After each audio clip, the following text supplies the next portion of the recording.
What is going on, guys? Ryan here with another episode of the Dent Digest Live Show.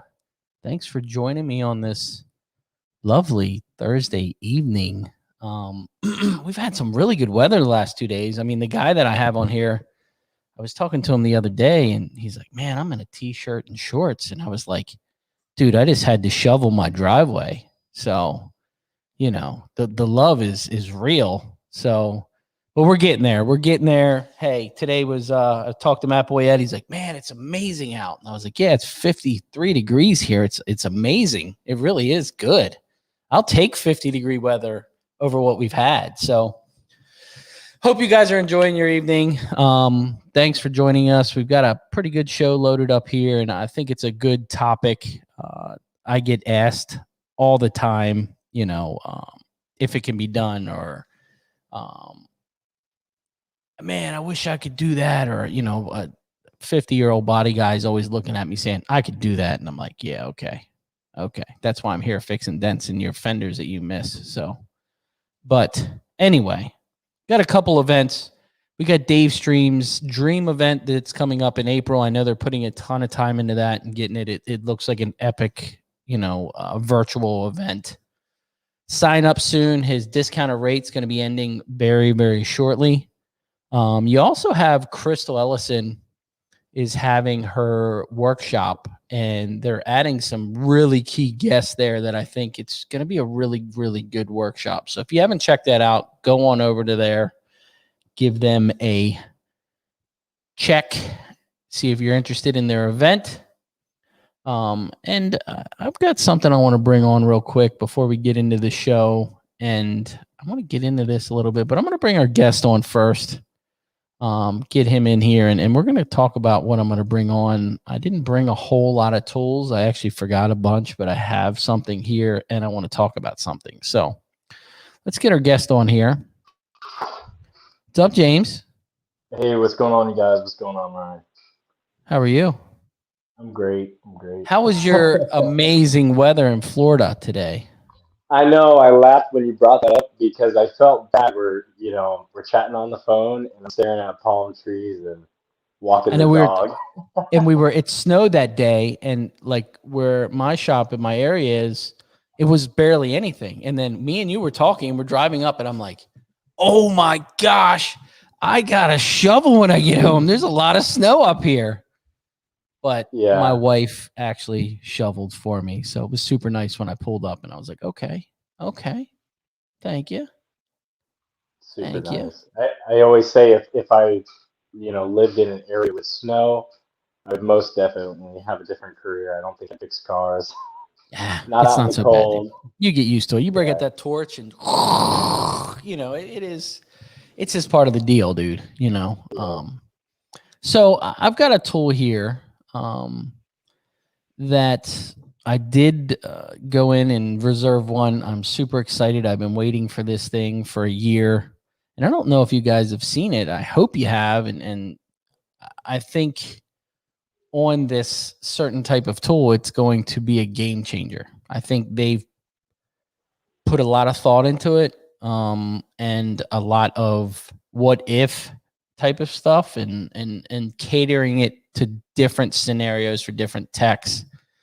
And it's the new Mod Rail 2MB1 cart. And like I said, if you guys haven't seen this thing, I'm going to bring it full screen. It's really, really well made. You have the carbon fiber cart, quick breakdown, quick, usability. You can see how small, if you're a traveling hail tech, that you can break it down. I mean, it's a beautiful cart. And what they did was, the base of this thing is a miniaturized hood stand, the Carbon Tech hood stand. And then they've engineered this top that comes off super, super easy. So you've got this option. And then you have a little more cost-effective option, which is a collapsible cart. So you can lift the top off and the legs will come off, and you can lay them inside and it'll collapse all on itself. Same usability as the carbon cart, but some guys don't need the collapsible part of it to get it in there. They've got a larger cart. I don't remember what the size was on this. It was 18 by 24. And then the other one is was this 18 by 32. So it's comparable to the TDN hood, the TDN stand or a cart. Then he's also made the top for the Pro PDR stand. If you have a Pro PDR cart, this works with their stand. But they've got a ton of accessories coming out, shelves and tiers and lids, and so many just adapters for different tools. So I hope you guys, if you're interested in that, get on that thing, because they're limiting the amount of ones that they have out. They can only make so many so fast. So go check them out, 2mb1.com. I can't wait till it gets here. You showing their website, I think that's really impressive, the amount of options they've started off with already. And you know what? I said that to Chad. I said, you know what? I this was a couple months ago, and I said, this is my problem.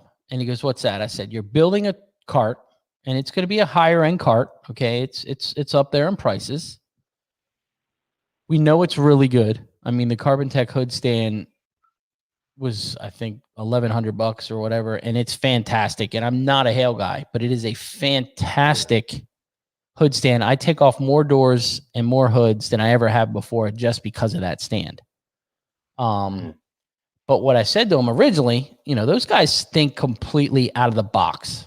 Those two are rare birds that just think of these ideas and really put their mind to it and build a good quality product. I said, why don't you just launch the carts and then launch the accessories? Because, if you're buying that $1,400 cart, how many accessories are you going to sell with it? So then they came up with the plastic carts, which lower the price, and you could spend more on the accessories. But I'm excited, dude.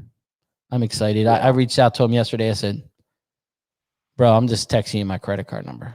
Just don't even tell me it's coming. Just ship it, because I've been waiting. I've literally been waiting a year. So I've been getting snippets by Chad's been just giving me little tips. Man, you keep telling you, just hang on there. Just hang on. And I'm like, yeah, okay. So anyway, if you guys don't know Jim, how can they find you? I'm on Instagram. I'm on YouTube, Facebook. We got TikTok. But anyone reach out to me by Messenger and we can chat. I would say I'm probably best reached on Instagram. So I'll put his phone number in here. You can just call him. You can call me, baby. Look me up. Check me out on Google, because that's my focus. But no, honestly, a big part for me starting up was reaching out to other technicians, and then just getting that crucial advice that you need getting started. I think any network and the network is where you need to be. You need to network. It ties right into the topic you want to discuss: body shop versus PDR. Networking is completely different. Yes. Being a younger guy in the body shop, the average age is easily 50. Most guys probably got 10 years they're going to retire. I remember statistics were shown that 80% of the workforce for body shop was going to leave within 10 years and not be filled with the position. Yeah. So that's a huge difference. But PDR is just incredibly webbed and linked together. Online. I mean, the fact that we're doing this show is unlike anything else. So it's pretty cool. Let's get into some tools, and then we'll rock and roll on the. I don't know if a body guy can make it as a dent guy. So I don't know. Think he can. He definitely cannot. All right, I'm gonna blow mine out, since we already just went through one of them, and I brought this on the show before, but I've really put it through its ticks and tocks and dropping it on the ground and using it every day. Is this Metal Medic mini door jammer? It's badass, dude. I've got the Willys Quick. They make a smaller Willys Quick I don't have, so I can't compare those two. But comparing it to the larger one, build quality is very close. I really, really like these rubber ends on the end. This is a rubber. It's a rubber insert that is in there, and it protects the edge of the door really, really well. You know, the Willys Quick has a plastic piece and that goes all the way up against the door. Not saying it scratches it. It's still a fantastic prop. But if you're in the market, this thing works really, really well. You know, it's fine tune adjust. It adjusts on both sides to lock it in, and it's threaded, so it'll tighten even tighter if you need to, you know, fine tune it. But it works, dude. It's really, really good. And the build quality, it's heavy. You know, when you feel this thing with it being aluminum, even though it's got carbon, but most of it's aluminum. It's good job, Ken Garrison, and that's the Metal Medic. Fantastic tool. I definitely actually need that. I'm still using like the old school like Sec. Oh, and, you know, bro. you know, hey man, it works. It works. It's pretty quick and easy. But and the price point on these aren't bad. I mean, he's in like $100. Yes. But I've been using this ever since I got it, and dude, it's perfect. I mean, it's for me, it works really well. So, what do you got? What do I got? So I guess the first tool that I'll bring out for you guys is this DentCraft Indexable handle sharp side panel tool. This is the 17-inch for the tops of the doors, and it's really, really useful. I'll use it also through the handle access for where the screw hole is. You can really reach really far down in. Adjusting them is downward and twist, but the mechanism is really fluid. These handles are really comfortable. So I have a lineup of their index handle tools, and for the price point, you can't even touch it. Like, this tool is, I think, $65, and it made me more efficient. You know, we won't say it's made me more money, but it's definitely a great tool, and I absolutely love using it. Now, is that a pull-up handle or push-down? No, so their mechanism is pushed down, and you know, of course, the argument is for the longer tools, if you're getting into the brace in the middle of the door, you know, that can push the mechanism, but it's fairly tight, so you don't really run into that. But this shorter one, if you don't have a shorter length door tool, it's so much more comfortable on your arm, and you have to have something like this. And you can throw it elsewhere. How's the play? The play is great. I mean, just it's comparable to anything else, but the handle is extremely comfortable. It's got a little bit more length. Okay, so even on the normal length door tools that I use from them, you know, of course, the steel. This is a 3/8 shaft. I think it's a 3.5-inch kick. You know, this thing's getting the job done. Fantastic. So check these out. I looked on the website. I don't think they're carrying the full lineup that they showed at MTU last year, but this one in particular, I feel like if you don't have something like it, you should pick it up. So this is my first tool to show you. You want me to bust out another one? Do it. That's all I got. I'm done. I'm done here. That's it? Man, you got nothing. Okay, so I'll show something for you guys because sometimes you'll get that picky customer with a really nice vehicle. I had a BMW M550 I did yesterday, aluminum door. One of the first questions he asks when I brought up that we're going to correct the scratches, he says, "Hey, will it be dull?" And I assure him, I say, "Hey, I'm going to 3-stage polish your car. We're going to finish it with an orbital. It's going to be corrected as if you went to a really fine detailer. You know, get you the highest quality finish when I buff a car." And when you can add that and also use this to add value, I did a Miata that I posted a video on. You know, it was a significant repair to the fender, but she had 2 dull panels from a respray that she hated looking at. I offered to include that in the service, and that sold the entire job. So instead of me discounting my price, I added 2 polishing of panels, and you know, huge win. So having this is, you know, great. This is from Mac Tools. This is built by DeWalt. It runs off 5 amp-hour batteries. I also have the 3-inch polisher, which is a great tool to have. You get a lot of runtime. You know, I waxed all 3 of my cars on one battery the other day, just, you know, to give you some reference. So you don't got to charge a lot, but this can really help you as And a tech to not leave swirls. Chris is asking a question. I was going to ask you, Yeah, what compound do you use? yeah, you know, honestly, I've had a ton of leftover compounds, so I went to my detail supply the other day to check stuff out, but I get it done with just, you know, Perfect It from 3M. I use a couple different compounds. I use you know, the ultrafine, the glaze. I use a really nice wax, a liquid wax that I apply afterwards as well. I use just 3 different foam cutting pads. You know, the key to polishing is all in the cut and making sure you're not putting harsh scratches if you do have to color sand the panel. Spend your time there, not trying to work it out with the compound.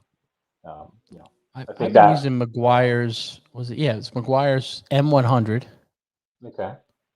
But I've just started using, have you heard of the 3D products?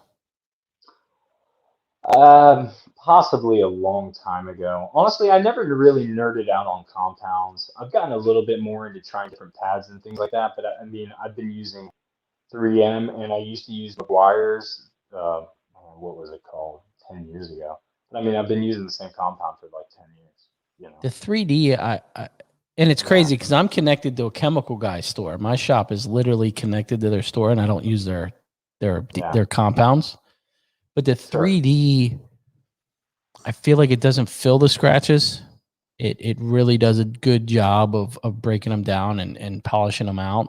Because I was using a mother's polish before compound, and I would have the customer come back. It would be like a repeat customer, and I could see Yes. where I polished. You know, it looked like crap. So I was like, man, I got to change something. I can't have this. So is that a buffer And or a rotary? yeah, that one is a random orbital. Okay, and I use it with 5-inch pads. Okay, and you know, for most modern vehicles, a lot of body lines, you're going to want 5-inch pads. You know, that's going to let you get into a lot of contours. They also make the same machine with a rotary if you want to add it. You know, for me, I don't think it's necessary. I spend that extra couple minutes checking the sand scratches from, you know, any correction I do. A lot of my body shops use the 3D and swear by it. Yeah. Yeah, you know, there's a ton of great compounds out there. And really, it all comes down to familiarizing yourself with the product and the correct pad, Yeah. making it work right. You know, so Speed combination, huh? and Yeah. speed. Yeah, and You know, a speed. lot of Yep, guys making will sure will you're fly over the panel. You know, no you really need to slow is smooth slow. and smooth is fast. That's it, dude. That's it. Yeah, baby. But yeah. So that's my little tidbit. You know what? And then my wife, she was so kind. She bought me this really nice kneeling pad, and it's accordion style to lay out as a mat. This was on Amazon for I think less than $30, Pro Lift. So you know, save your knees, save your body. This thing folds right up. Throw it in the back of the truck, and it so far it's really resilient. It, you know, even on a dirt lot. Works off some Rupes compounds. Yeah, they are solid. They make a ton of great stuff. You know, let's see here. We could say keep a little gorilla pod. You know what I mean? This can help throughout your day to capture some photos or videos. I've realized that I've needed more photo content, so now I'm trying to get photos, and I can set this far enough away with my phone and do like a 10-second and maybe catch a good shot. Because I don't always have time to edit videos anymore. I'm realizing I need to start capturing some photos. Yeah. So, I'm that guy um, that takes a before and never an after. I get in the truck and I'm like, oh my gosh, yeah, are you kidding me? you get the customer walking right out as you're wrapping it up, and you forget to shoot it. For sure, man. I mean, we all get it. You know, it is what it is, dude. You know, It is. it's not a big deal. It is what it is. Another dent tomorrow, you know? Yeah, yeah. So let's get into you. I don't want to run out of time. And if you guys don't know, you worked in a body shop, and you worked in a not really unique, but unique in these ages. You were a start to finish body shop guy. So you did the tear down, you did the body work, you did the paint work, you did the build work. Mm-hmm. How long were you doing that? Sure. So, I started body shop when I was 19.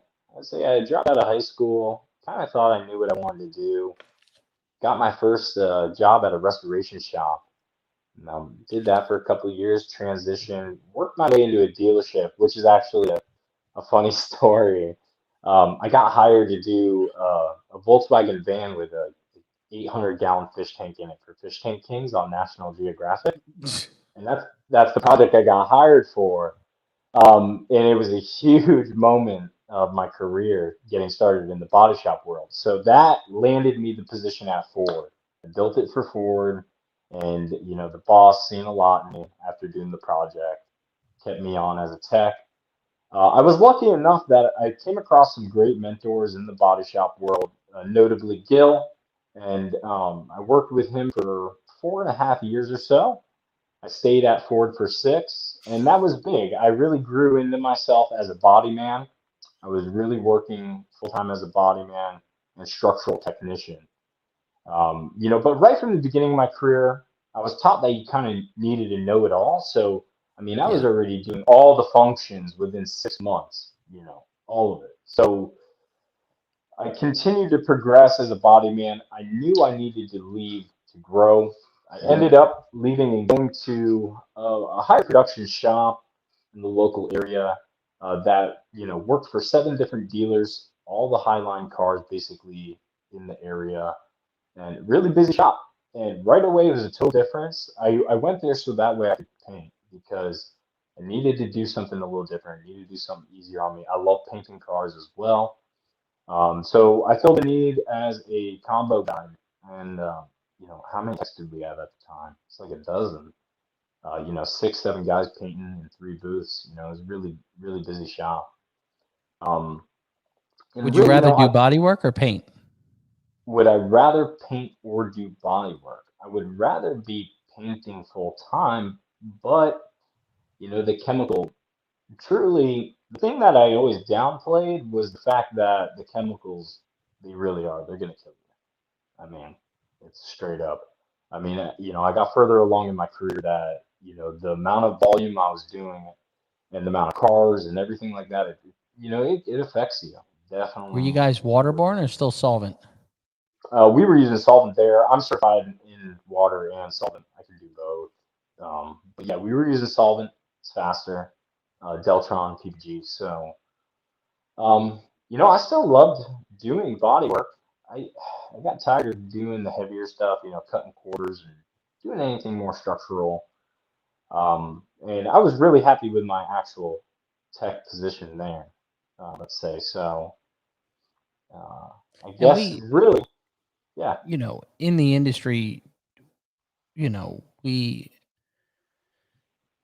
started to watch you progress. You know what I mean? We started to watch you doing some paintless. You could see the progression in the last year of you putting videos out and really getting better at the craft as you were still a body guy, but you were Yeah. making it work for you because it was saving your time on your body work. No, that's a valid point. But the way I had looked at it at the time is definitely not trying to save time on my body work because it didn't. It You slows you were down actually. Trying you to were finesse out a also pan, yeah, learning. learning what PDR, Yeah, of course, you were of still course, teaching yourself as you were allowed to still, work on yeah, the cars there. and still, yeah, and of course, and that's the huge, call it an advantage or call it what you want. Yeah, that's the thing. Like you just said, I would spend that extra time even when I didn't need it. Yeah. Okay, I would try and finesse it out and apply techniques. That way I could continue to grow. Any opportunity I took, I was using my tools. But even as a body man earlier on, I always tried to gain access and try and push stuff out. You know what I mean? So I always tried my best to finish panels. And there's in a that lot regard. of body guys that still like even a lot more. It's more in the younger crowd that I see. Younger body guys that are like, hey, you have any old tools you're not using so I can get in there and just kind of rough it out? Yeah, I poke it see out. that progression in the body shop guys, the body men, more now than I ever have before. So I don't know if that's the technology of the cars or I don't know. I don't know what it is. Truly, we're going to discuss, a bunch of different topics with PDR, but I truly feel no matter what, it's up to the individual, you know, and the way they go about it. Because I've met plenty of body techs who got a couple of picks laying around on their cart and they use them, and and then of course, you got guys that don't even bother, and there's Yeah. still, whether it's a right or wrong, they're both getting it done. But I think it's a good thing. I tell body man, when I go to a shop now, still, I'm like, hey, every guy you should at least have like two different picks. Yeah. It just helps, man. It helps finish out 100%. panels. Yeah. 100%. So What did you, when you were working at the body shop and you started to get into paintless, did you know you wanted to convert to a full-time paintless guy or what was your game plan? well, okay. So when I was at Ford, I mean, we had a technician who would come and service our dealership, and I was never really interested in it. And then when I transitioned shops, we had a tech there who worked as a body man and then travels for Hale. And he's a really good tech. I seen what he was doing, and I was like, man, that's incredible. Like this guy's really good. He's really quick as a body guy. He's really great as a PR technician. I think that's super interesting. And when I seen what he was doing, and I think more so, I liked him as an individual. I said, man, that's cool. So I started to do my research, and once I started finding stuff online and seeing what guys were doing, I was like, man, I was obsessed. Whenever I like get into something, man, I dive like all the way in. Mm-hmm. Whether it be a car audio or trying to learn all the other parts of body shop. So I was already in a point when I switched from dealer to the private body shop. I was already in a part of my life where I was looking for a different option. From day one of doing body shop, I was never in love with the business model. Okay, look at the rates. Look at the overhead cost. I mean, a Mm-hmm. true body shop is an easy million starting up. For a Yeah. smaller shop. Come on. I was never in love with that. To be making a good living at it, you need 12 guys. You need a big operation, and that never turned me on. Yeah. Okay, so that in its own, I tried to work in the office while I was at Ford. I tried to, apply for estimating, but obviously things happen for a reason.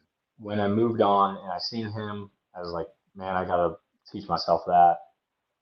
Ask for a few pointers here and there. Started doing my research, bought my first starter set of tools, and just everyday practice, everyday practice. And then, so after about 3 months of practicing, he had left for hail season. When he left for hail season, we started calling in another local company, really good tech, great company. He would come in, he does a great job. And yet again, I said that just reinforced it more. I was like, man, this guy's good, that guy's good. Like it wasn't what I thought it was in the past. And it just kept pushing me forward to learn. So right away, probably around the 4 month mark or so, less than five, I said to the owners, I said, hey, I can do this. Like, let me do the dents at the shop. And right away, they'd like let me do it. So I started selling to our customers and started doing all the PDR right from then on. And it kind of just fed myself to it. Now, so you're for the most part self-taught. Yes, I mean I haven't had any formal training. I did was watching a ton of YouTube videos. When I was finally around the year mark, I started really talking to like Kyle Sweeting, the Dent Goblin. What up, Kyle? And he was really helpful. He put me on to go on to Real World. I did that for like a month or so, watched a ton more of his videos. But truly, I had already absorbed a ton of Jim's content, a ton of Dent Trainer content, all the free stuff on YouTube. I had an old starter CD or whatever Ultra had given me that I had watched. anything I could find, and then also watching guys repair videos. I mean, I think it's really essential to, not watch just because like, oh wow, look at that crazy result, but you may find like little golden nuggets, man. Little You know techniques what? and tools and Yeah. I actually ended up, shout out to John Vidine. I'm gonna do Dents and Dreams podcast, but like I brought up to John, I got this block of wood with these brackets. So I did a Mustang fender the other day, and it crushed front edge. And because I had watched Bryce Kelly's video where he bolted the extruded aluminum from like the tank vise to the front, I already knew like, hey, I could do something like that. I slapped that together because I had seen his video. It gave me that little imagination. Obviously, Sal is a big, proponent of that. I mean, Sal puts out a ton of tips how he gets creative leverage, and that's what I mean. If you pay attention, you're gonna pick up a lot of stuff. those new body bags are going to be a good key for leverage too. So the body bags from Yeah, Ansa. for big open areas, I bet. Yeah. I mean, this situation is different. You have a header panel where the headlight bracket goes basically anyways, and there's a very slight opening. But that front forward edge, you got nothing. There's nothing to put on, period. Yeah. So, but yeah. Now, me personally, I think if you're in your position, obviously you haven't been pushing for a very long time. You've been pushing for a minimal time, but Yes. you have the edge of taking cars apart, knowing all the secret things that body guys know how to take stuff apart so much faster than most of us.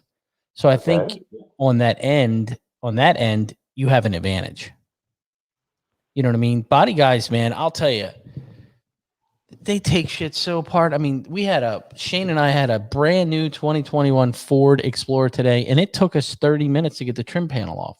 And I'm like, bro, this No cannot way. be real. Like, we're both pulling on the bottom of it, and Spanked. we finally got it. But a body guy would have been like, done. I mean, You know what I mean? come on. I mean, we all get our moments. But the repetition, I mean, truly, if I were to add up rough math, I mean, I'm in the thousands of cars. Yeah. With no But I think that's an exaggeration. advantage coming from a body guy into the paintless world. You have that little bit of knowledge of, okay, I got a feeling there's a screw here. Most of the time there's a screw here. Or a lot of guys that are in here watching are still scared to take out laminated glass. No, I mean, come on. You would dive right in. You know what I mean? Well, But you if have to, of course. if you've never taken a piece of glass out of a car and you don't know how, you have that advantage. You gotta hang around more body shops and be cool. No, I mean, yeah, sure. No, of course. There is huge advantages for my skill sets. My first boss, Tim, at the rod shop, man, he used to tell me like, oh, once you become a body man, you can fix anything. The washing machine, the toilet. Because you get a really diverse skill set, and I always love that about it. I mean, like it was also said to me by the mechanics, like a body man is a mechanic and can do mechanic work, but a mechanic can't do body work. Yeah. Okay, it does give you body guys take forever to drop a headliner and do it yourself now. Yeah, I mean, man, come on. To me, I truly believe in it. It's an individual. Just like anything else. And we said that we talked on the phone, and sure. And I think in anything in the world, not even just paintless, it's how much you want it. Oh, yeah, man. Is going to drive you to learn anything. If you want to be a lawyer, you're going to put everything you have to do into being a lawyer, and you're going to make it work. It's all in what you want. I remember when I started in Dent Wizard, we had 33 people in our class. 7 of us graduated. And they made you want it. They made sure that they were investing their time and money in you. You had to want it. And if you didn't, you weren't going to make it, because they were like, we're done with you. So I think you know, there's another guy in here, Adam Jones. He's watching. He's a full-time body guy that's self-taught, that is getting into the industry. And he's a local guy here. You know, he works at a body shop like 4 minutes from here. Okay, that's what's up. So, you know, it can be done. The bad part, and I said this to you the other day, you know, I hear it all the time. Body guys are like, man, I would have been done that dent 3 minutes ago. Just would have been done. And I'm like, yeah, but you're making $13. I'm making 150. So, Yeah, you know, yeah, that would be an ignorant statement that they just don't know the value. I mean, but exactly. the money is. Uh, I could make that statement. I mean, like my whole time teaching myself, if it truly didn't make me any more money, PDR versus doing body work. I mean, I would basically match whatever I was making while I was doing it. So it was Yeah. never for money. I would spend No. all night fixing stuff. But uh, It's a want. yeah, the whole want and desire. I definitely had some real hard ass mentors, and bosses. You know what I mean? And that environment in the body shop, man, makes you have to. There is no failure. Like sometimes, man, I take on a job. You can't fail. You have to do it. You have to. That's kind of just what I tell myself. Like, what are you going to do? You can't give up. I mean, we all have our weak moments. I definitely have mine. I got my growing pains, but But I you think just have to. you said it on the phone the other day. You had Yes. a mentor that was like, you would go Yes. over to him to get help. And he would be like, Sure. no, dude, figure it out. No, Yeah. dude. I do it to So Shane all the time. He'll come over. that's You want to look at Gil. this? Nope. Yeah. No, I think and I would honestly even want to talk to Shane too, because I was exactly in your guys' situation. That you guys have that tight relationship. Me and Gil, man, that guy's like family for sure. And that's the thing. And it got to a point that I kept using that crutch. And it wasn't due to the fact that I didn't have the skills, I didn't know it. It was just that self doubt. And man, you got to break that crutch. You got to, like, that's it. You got to cut it Figure it off. out. I mean, yeah. And it's honestly, I was at the year mark about where you two are, and it's really pivotal. It's going to make them stronger. You got to start, you got to just start failing a lot, and that's just it. You just got to go through those hard years of just And I suffering. say it. You got to figure it out, dude. When you're out there and I'm on vacation on a cruise, sitting with my feet in the sand, and you're working, I can't come help you. Yeah, man. That Figure is it out. that's what he's, You've got a competitor right around the corner that's going to come in here and be able to fix it. That's what pushed me. Yeah. Is I was always worried that someone was going to come behind me and take the account because they could fix it. That's what drove. It still drives me. It still drives me on some of this gnarly stuff. They're like, "Oh, I know you can get it. I've watched your videos," and I'm like, "Bro, come on. It's different. It's a different dent, dude. It's not. Yeah, I'm telling you every day. This thing is just like that video that I watch." And I'm like, "No, it's not. It's aluminum F-150. It's not a Camry. Yeah. So, but what do you see as a challenge from converting from a body guy to a PDR tech? If you're a body, well, you were a body guy. What challenges would you say off the bat you would have? Off the bat, what do you mean? In the beginning Trying phases to of convert the training? paintless. Okay, no, that's perfect. Because I said it the other day to a body technician. He walks over, he's joking, "What do I gotta do to follow you around? I want to be your. And I told him, I said, the truth is that even if you learn the skill, there's so much more involved. You need to be able to sell, present yourself, market yourself, and learn all the aspects of business as well. I mean, that's the one thing when I quit my last job and I sat down with my boss, who I really think fondly of, all of the owners at the last shop. He said to me, he's like, you got something different, and the truth is, Jim, you're going to do just fine. He's like, because, you really know how to talk to a customer. And he just gave me like these great compliments, right? Because I think that the biggest part is if you want to do paintless dent repair, it's such a individual business Yes. skill set. It's all centered around you know, and every little mistake you make it falls on you and it shows and it shines through real quick. You know, and that And part about dealing with the customers, you know. and me and you talked for months before you left. You know Yeah, what I mean? yeah, You would yeah. We've call been and chatting just be all like, the "Hey, time. you know," and this is a crazy year. I told you from the get go. I said, "You may just want to wait until after the holidays. Yeah, you It's did. Yeah, you got COVID. It's crazy out there. Business is weird. I don't care where you are. Business is weird right now.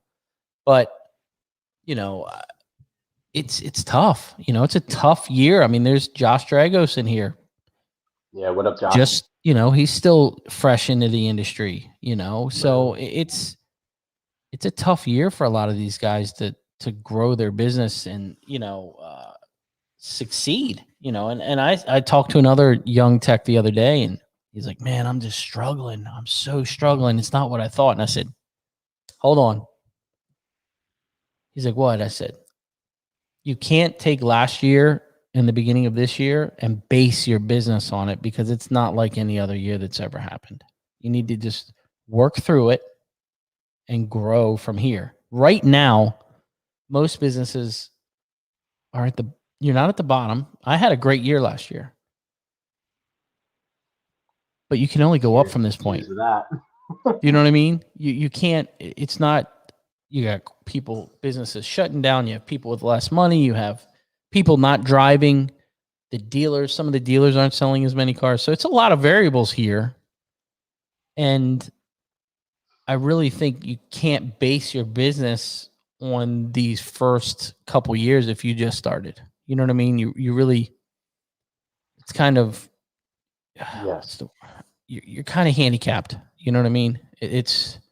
I think if it was a regular But year, okay, I definitely respect that statement. I am not gonna jinx myself. I'm gonna knock on some wood. And you did give me the advice to, you know, really try to continue to you know, yeah, really organize everything. When I quit my job, it was on a whim. You know, build up. I went down and shout out to Juan Baqueta. I went down to Palm Beach, spent the day with him. We're hanging out all day discussing my situation at the end of the day. And he's like, "What are you waiting for?" And I really realized I was honest with myself. I said, he's right. I knew that I needed the energy and the time to put the effort to build what needed to hmm build. Couldn't do that while I still worked. Had to quit. I quit with nothing lined up at all. Okay. I mean, I was doing stuff online, but nothing, you know, great. But enough that people had already noticed me and my yeah, skills, right, locally. But you know, right away, I just did myself to put myself out there, talk to people, you know, really doubling down on those who are sharing and supporting your business and what you're up to. But for me, I set my expectations super low, and I'm literally tripling and quadrupling them. I mean, I've looked at a lot of different creative avenues for myself, and I'm sticking to what I know. And I yeah. mean, I say no to nothing. I will try and fix anything. Like I said, I do not want to fail. Period. That will kick you in the ass in a couple years because No. that was me. That was me to where, No. yeah, let's try it. Let's try You it. did. You did. Now I'm getting it all, and I'm like, yeah, I was that idiot in town that said yes to And now everything. everyone knows you for that. Yeah. Um. But you know, I mean, I definitely, you know, it goes back to playing into like listening to others, taking others' advice. Like I said, I have, you know, great people around me who support what I'm doing, who've given me good leads. I went and said hi to every friendly face I know. I mean, the start of my business has been incredible. And a lot Um, of that is your network. You have to have a yes, strong network. but it doesn't feel that strong. Truthfully, I mean, my network is slim because, let's say, like body wise, okay, technicians my age are super few and far between. I mean, Yes. so the amount of body shops that I went to that like there's a friendly face, man, I can count less than my hand. Yeah. I mean, come on. But Um, not even business related, family, friends. that stuff's very crucial. It is crucial. Yeah. That kind of stuff is huge. I Yeah. got your back, Jim. Yeah, me and Josh had swapped a job or two lately and have chatted a little bit for sure. So but I'm trying to do creative things and it's only in diapers, man. I'm really excited for what can happen in the future. Um, this week was big. I had a larger dealership, a franchise dealership, reach out to me. That was exciting with interest, but I'm trying to stay away from doing dealers, man. I'm just And it's doing hard when retail you're work. growing. It is hard. We talked on the phone and I said, Yeah. you got to eat. You know what I mean? You got to eat. I know, but I've been getting booked out, so I'm like hesitant to go down that path. Matt Boyette. Yeah, I know. What's up, Matt? Um, I know everyone in Florida. We got it. We got it good, baby. But yeah, so to say, okay, you can't judge your business on the first couple of years. Well, there's a huge demand for what we're doing. If you're really sincere and you're trying to provide quality, it's gonna shine through. I had this gentleman. I did Tesla today, Model S, horrible dent, and when we were done, we were talking, and he had said to me that he had watched some of my videos, and I said, oh great. I said, what did you think about him? And he goes, you came off as really sincere and that you cared. And I was like, man, that's like the best thing ever. Yeah. And you know what I've it been, is? It's we're in a part of time right now. People want to deal with people. oh yeah, You know what I mean? I think right now I feel like the small business has a little bit of an edge over the corporations because people are tired of being taken advantage of and people just want to be treated right. You know what I mean? Just want that extra touch. If you spend an extra couple minutes on the phone and they call and yeah, I had a piece of ice fly off the roof of this truck and it dented my roof and I'm so upset. And you're like, oh my gosh, I'm sorry to hear that. Did you get their insurance? And I think it's that first conversation or first impression, which is like the customer you had. He already felt like he knew you by the time you did his repair. You didn't even yeah, have to sell him at that point for the most part because he already felt comfortable. yeah. No, yes, it definitely through the estimation phase and while doing the repair, watching me work. There was a lot of moments that I felt like that he was comfortable with me doing things. The customer yesterday with the BMW, that guy he sent me the nicest text message this morning. He's like, man, I walked out and I looked at the job that you did, and I'm just so pleased. He's like, I can't wait to write your review. That's a big thing for me, man, is getting my customers' feedback. You guys, I'm working Yes. really hard on my Google profile. My Google is only a handful of months old now, but I'm at like 53 reviews at the moment. That's good. Yep. I'm really working hard at just getting positive feedback, and I'm doing my best to control what I can, and get a real strong presence and set myself apart different. I think what I'm doing is different from the other guys. Yeah. And I hope it shows to my customers. And asking for that feedback. Ask them what they thought about it. Did you watch this? Or I use some videos as part of winning bids. I think that's big too, using it as a tool. I do Now, that all the time. when you were still in the body shop and you were doing a ton of videos, what was your thought process there? Was your thought process it was helping you grow? What was your thought on Sure. that? Why did you do No, it? that's really cool that you brought it up. So it's like for years, I'm really not into technology at all, you guys, straight up. But years go on, your phone gets old, it breaks, you lose all the pictures and stuff, like all the cars and repairs and years. Like I have none of that. So a couple of years ago, my wife had Instagram at the time, and I was like, That's what I should be doing. I should just put my stuff on my Instagram on James. And, so I started just putting my stuff on there. And then eventually I started doing like my little stories. And that helped because, being on camera is a skill set in its own and talking in front of a camera and all that stuff. So I started just doing my stories to just show the work. And, people liked it. And, it's cool. I could talk to people or, my father-in-law, who I love, who's passed. I used to love showing him my work. And, like if he could see the stuff that I was doing, I could show him by video, he loved it. He was a huge support. Um, but, so that was a big reason for me. I wanted to be able to capture the things I was doing and look back. And it's great, man. A year goes by and you revisit videos that you had done or something that you had touched, and you can look at where you are, and it gives you Yeah. such a better perspective, and how things have changed. So I think that's great. I push a lot of my friends to video what they're doing. And I assure them, I'm like, man, you're so much more interesting than you give yourself credit, Yeah. right? And I don't think that way about myself. I Me tell you neither. that, I feel like a goof. Still working on that, Jim. Yeah, Josh, truly, and I think, Josh, you and I have talked about that. Just take photos of yourself. Start there. Start with the stories. I truly believe you work your way into it. Even if you video it away from you, start with a story. Build it up, get more used to shooting with the camera. You just got to Then, do it. you have to just start doing it.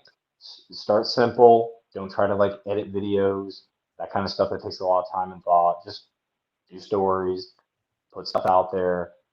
Customers, you know, they really appreciate that kind of thing. Um, And and that's what made anything, me do it. That's what made me start. I think video is a big thing right now. Um, I think for one, any of the paintless video stuff that's out, even this, um, you know, you're educating. You know what I mean? Even if you're showing a before and after, you're still educating. Oh wow, that can be done.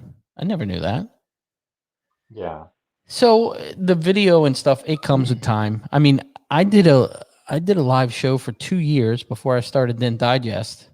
Then I did my first Dent Digest, and I was a nervous wreck.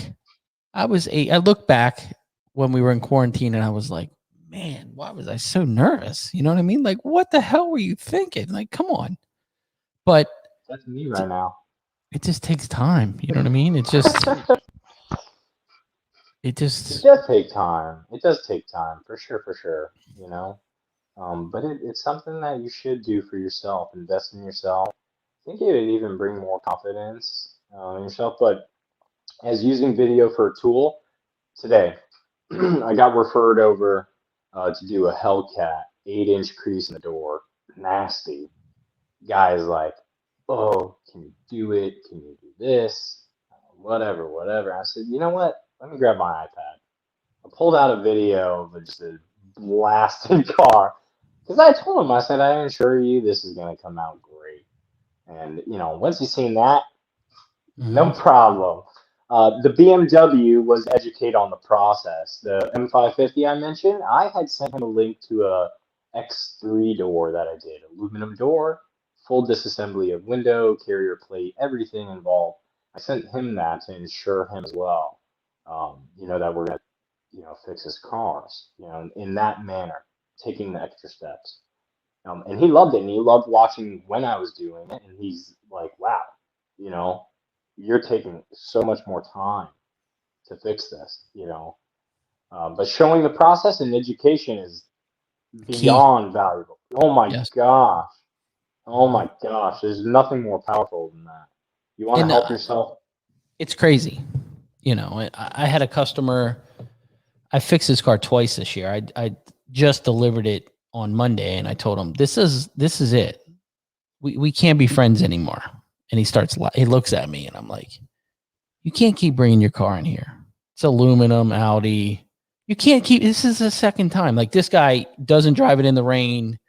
Like, super super anal, and he's been to me like the last 2 months, and I was like, yeah, we can't keep having this relationship. We're not. And he's like, I was like, we talked for a little while. He was laughing at the end, but he said, you know what really pushed, there's a lot of guys in my area. And he goes, you know what really pushed me to go with you? And I'm like, what's that? He goes, was this show. And he's like, if there's any guy that can get on 80 some weeks and talk to different techs all over the world, he's got to know what he's doing. And I said, well, you've been fooled. You know what I mean? You've been fooled. But, Yeah. you know, anything, any type of education for these guys, for customers, for even if you don't want to be on the camera and you're filming it with your phone, if you're talking in the background, that's good too. Whatever you can do and feel comfortable with, man, it's going to go tenfold for you. You know, education is it though. You've got to educate people. Even when you're selling the job, when the customer calls, educate them. Why do you have to drop the headliner to get to the dent in the roof? What glue pulling is. I get that asked a question all the time. Can't we just glue the, you know, everybody's selling. I just saw an ad for Eastwood with a glue pulling kit. And you know, everybody's like, oh, can't we just glue those little tabs on there? It'll just pop right out. And I'm like, no, you know, this is why. This is what glue pulling is. This isn't a good candidate for glue pulling. The education, man. Yeah. I don't know. You know, do you think the conversion for an average dent guy, average body guy is tough to come to do paintless? For the average body guy. Not someone that's very ingrained like you, to where you were really driven to learn it and pushed yourself to get out. Well, yeah. Not everyone is like that. Sure. I was driven to learn everything in my past career as well. I think it's a lot of my, who I am. And that's why before I had made the comment that I think it truly comes down to the individual and his personal desire to learn, take on challenging new skill set. I really think it comes down to that because, there's plenty of body guys who have incredible skills and attention to detail, would be great candidates. But like I mentioned, I think that the portion of, selling yourself to the customer, explaining it. Okay, you just Yes. mentioned the education part, right? But can you get in front of the customer and quickly, within a minute, explain to them how you're going to remove the dent and why it should cost what it's going to cost? Because that's what it all boils down to, man. I think it really comes down to just that. And then you better back it up. And you just said it. You just said a lot of the body guys, could have the skill to do it. Sure. But they can't talk to a customer. They can't sell. So it's not, and just saying that it's the body guy, it's, it can go to the same thing as some detailer who's looking us up in a group form or some tinner, or whatever walk of life you're coming from. I mean, I know the topic is based because this is where my background's from, and it is the most probably a super common question. But I'm also the kind of guy, I don't hide any of it. I'm like, watch them. Get behind me. Like if they're watching the wrong angle, I'll say, no, stand behind me. Yep. Like, look, you see what I'm doing right here? And I'll explain it all. On that Hellcat job, I'm hitting it with the tap down. He goes, did you see him? He's hitting your car with a punch. I'm like, yeah, here, check them all out. And I whip them all out and show them everything. I do too, yeah. And, show them. The body guys want to know. The body guys now, glue is getting so popular. They all want to know about it. And I tell them, I'm like, man, every body shop should have glue pulling. Yeah. I'm like, all y'all, you may not, obtain the skill set of doing it right, but, the ones who do, I think it'd be great. You're not going to finish panels to a PDR quality, but if you can yank on something, that's fantastic. And I just had a tech. We had ice storm after snowstorm after ice storm. So we're fixing a lot of roofs. We've done a ton of roofs this last couple weeks. And there was a roof from ice damage. And there's a tech that I know at one of the body shops, and he's standing behind me, and he's got the headliner corner pulled for me. And I'm like, you didn't have to do that. He's like, what do you mean? I said, I'm going to fix this whole thing with this glue. He's like, really? I'm like, yeah. And I used cold glue. I used Glexo. And I'm just bow, wow. And he's like, is that just butyl tape? I'm like, no, it's not butyl tape. You know, feel it. So then I let him slide hammer it. You know what I mean? Just put it on there and let him pull it. And he's like, holy, I said, I'm telling you right now, every body guy should buy Glexo. And he's like, that's for paintless dent repair. I'm like, yeah, but just imagine if you had a caved in quarter and you stuck Glexo on there and got the bulk of it out in 3.5 seconds, bro. He's like, where can I buy that? Yeah.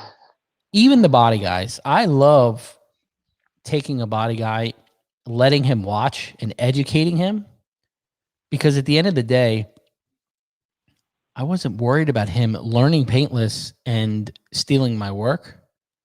I want him to get on a job and he's like, just call Ryan. I know Ryan can fix that. That's where I am in my business right now. That's what I've done is I've built so many relationships with body guys to where they're like, just call Ryan. Why are we gonna tear this up? You know, bust the factory paint when Ryan can fix it. I know Ryan can fix it. So the relationships with the PDR guy and the body guy, and I've had some bad ones. I mean, in my 20 years experience here, I remember being super green right out of dent school, and we got slammed with hail here. And we were at this shop, and they are just blowing dust all over us the whole time. They would sand this car on the roof, and they and laugh and chuckle. And so I've had my bouts with some body guys, but now at this point, I think education is key with a lot of the body guys, because they're understanding, okay, wow, they can really fix it. You know what I mean? Another really funny story was, it was me, Christopher Ray, and Dave Shalott. And we were doing a Kiko training at Keystone. And it was all body shop guys. You know, it was like, I don't know, 50 or 30 or 50 of these guys out here. And they're like, why are those paintless dent repair guys back there? We're going to put you out of business with this stuff. And I was like, okay.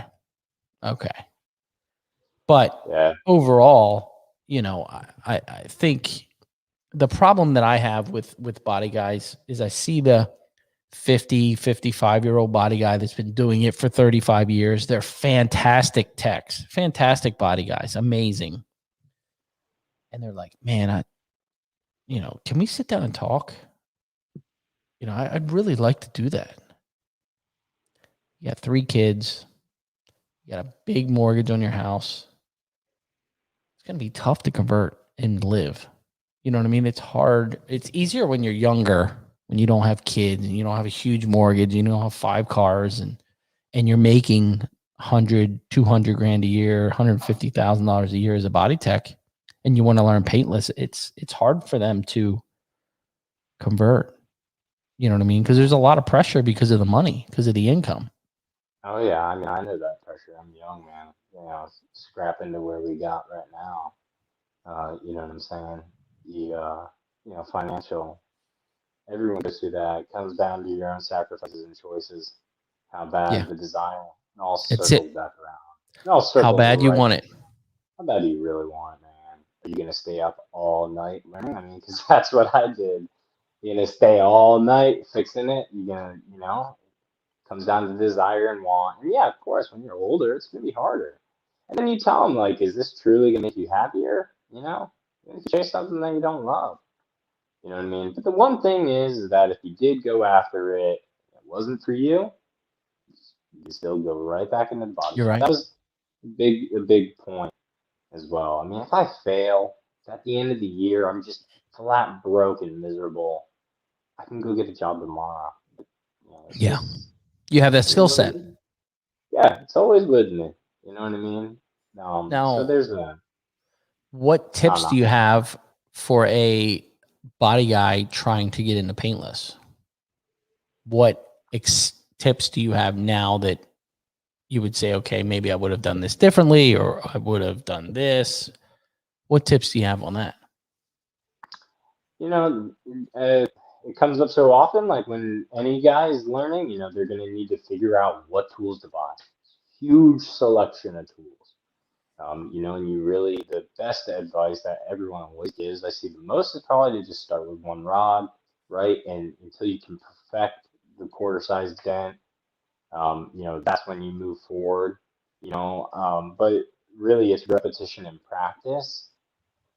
That's really what it boils down to, is repetition and practice and getting the muscle memory and identifying the tip. All that coordination comes in time. Don't take on the bigger dent, and because you can get it close, it's probably setting you back, because you're probably truly still not learning how to read a light properly to finish, right? And you're probably still developing bad habits, but the learning process is, you get a lot of different, I don't know, different opinions that I read online a lot in the forums and everything, and what you should do. Everyone always says, invest in training, invest in training. And Jim Mitchell with Real World, his advice is great. Do his learning videos, then go spend money if you're really into it. But I think it's always going to be different for who it is, what they're good at the moment, and where you are as a person anyway. Yeah. You know, and then figuring out if you want to do PDR as an employee, right? Because True. that's an option too. Maybe you just don't want to do bodywork, but maybe you don't want to run a business. You know what I'm saying? So I think there's a lot of options, but the demand for paint stent repair is probably huge. It is huge. So someone's truly after it. The age factor that you mentioned is real. No Yeah. one can deny that. It's not this is a young man's game. I mean, it's hard on your body. Hard on your body. The stress is super hard on you. I think the mental stress is extremely high Yeah. in it as well. It's such a critical career. I mean, as far as, we're in the appearance business. It's a really critical field to be in. That's the one negative about it as a business that I feel, is that it's so subjective. I don't, it's the one thing, so just consider all the options, truly do your homework, but start learning. Just start learning, Start That's it. learning. Start learning, baby. And you know what? It is, I think a lot of it, and like I said, April will be 20 years.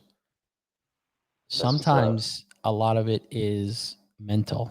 Sometimes you psych yourself out before you even start the damage, and you just relax. It's going to be what it's going to be.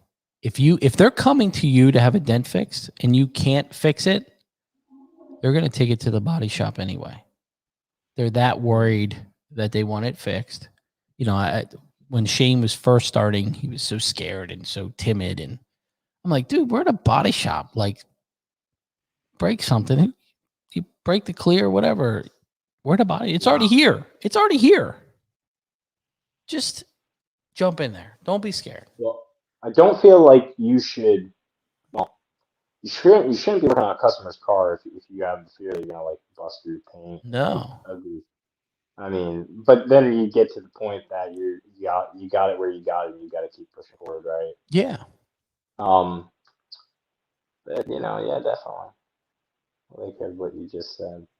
I mean, I'm excited to watch you grow. Like I said, I've been watching for some time, and just keep trying, man. The good thing now, the industry's changed a lot to where there's people you can reach out to and have conversations, and hey, what do you think about this? Or hey, what do you think about that? Or, we're very lucky that we're in that part of the industry.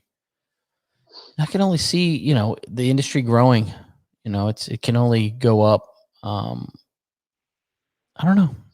Sometimes, man, I would feel like, oh man, I would hit someone with a random question, like I don't know anyone, and that's always super, super tough. Yeah. That's always super tough. I've definitely done it, and I, feel a bit awkward here or there when I do it, or tag people or whatever.